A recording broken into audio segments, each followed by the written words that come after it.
आप लोगों को एक्टिव होने की जरूरत नहीं है। सरकार साहब बहुत क्लियरली कह रहे हैं, आप दोनों की इस फाइट की वजह से बंगाल में वायलेंस हो रहा है, यानी टीएमसी वर्सेस बीजेपी की वजह से रक्त रंजित हो रही है बंगाल की भूमि।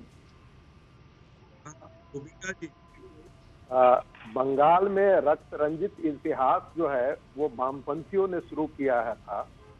सेंध बारी में सब कोई जानते हैं कि बच्चों को मार करके उनकी मां को खून पिलाया गया था वर्धमान जिले के अंदर। ये सबको पता है, ये दहशत पैदा करने वाली चीज थी। उन्हीं वामपंथियों के साथ कांग्रेस पार्टी आज चुनाव लड़ रही है। दूसरी बात, जो बंगाल एक साइंटिफिक रिगिंग के नाम से प्रसिद्ध हुआ बंगाल, वो वामपंथियों के जमाने में ही हुआ। बोलपुर एक कंस्टिट्यूएंसी होती है जहां से सोमनाथ दास चुनाव लड़ते थे। जितनी मतदाता नहीं थे उससे ज्यादा वहां पर मतपेटियों में मत डाले गए थे। यह भी उदयन नंबूदरी की पुस्तक है, कोई पढ़ करके देख ले, वो सारे डेटा पता है। तीसरी बात, बंगाल में सब कोई जानता है कि 2011 से पहले से कई चरणों में चुनाव हो रहे हैं।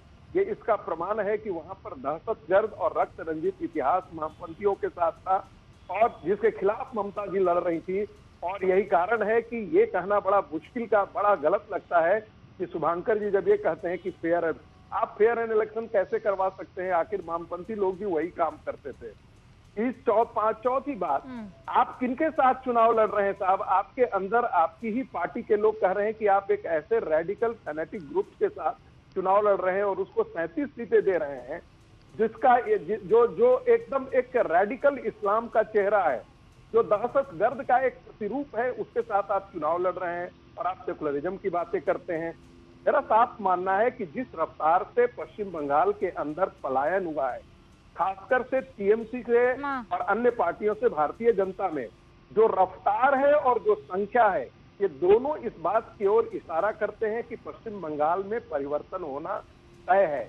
और बंगाल का जहां तक रिपोर्ट कार्ड का सवाल है, तो क्या हेल्थ इंडेक्स क्या है बंगाल का, जरा वो भी बता दें टीएमसी के प्रवक्ता। जो ह्यूमन इंडेक्स है, जरा उसके बारे में भी बता दें। एजुकेशन की क्या हालत थी? क्या हायर एजुकेशन की हालत आप लोगों ने इतनी बर्बाद कर दी है कि वहां से लोग पलायन करके चले जा रहे हैं? आप रूपा जी, आप कह रहे थे ना कि डेवलपमेंट पर जरा चुनाव हो जाए, तो संगीत रागी, प्रोफेसर रागी आपसे कुछ सवाल पूछ रहे हैं, उसका जवाब दीजिए। मैक्सिमम पलायन करके जा रहे थे, वो बंगाल में कहां से लोग आ रहे थे? बिहार। प्रोफेसर रागी, अब सुनिए, ह्यूमन इंडेक्स से लेकर, लिटरेसी से लेकर, तमाम हेल्थ से लेकर, वो सारे के सारे इन इलाकों के आप जरा रिपोर्ट कार्ड बता दीजिए, आप रूपा जी। हाँ रूबिका जी, मैं जरूर दूंगी, मैं जरूर इसका जवाब दूंगी। असल में वो दिल्ली यूनिवर्सिटी के प्रोफेसर है, दिल्ली से वो बाहर बंगाल में आए नहीं है, इसीलिए उनको इस चीज का डाटा नहीं है। मैं उनको डाटा दे रही हूँ, ये मत बोलिएगा। नहीं, तो डाटा मैं आपको दे रही हूँ। मैं संजीव बंगाल घूमे हैं, लेकिन आपने डाटा कलेक्ट नहीं किए, तो मैं बता दे रही हूँ, बंगाल में फ्री सबको मेडिकल फैसिलिटी दिया जा रहा है। स्वास्थ्य साथी कार्ड जो है वो वुमेन जो है वो हेड ऑफ द फैमिली उनके नाम पे किया जा रहा है। कन्याश्री में 70 लाख एवं गर्ल्स के नाम इन्वॉल्व हुए हैं, उन लोगों को ये चीज का सुविधा मिल रहा है।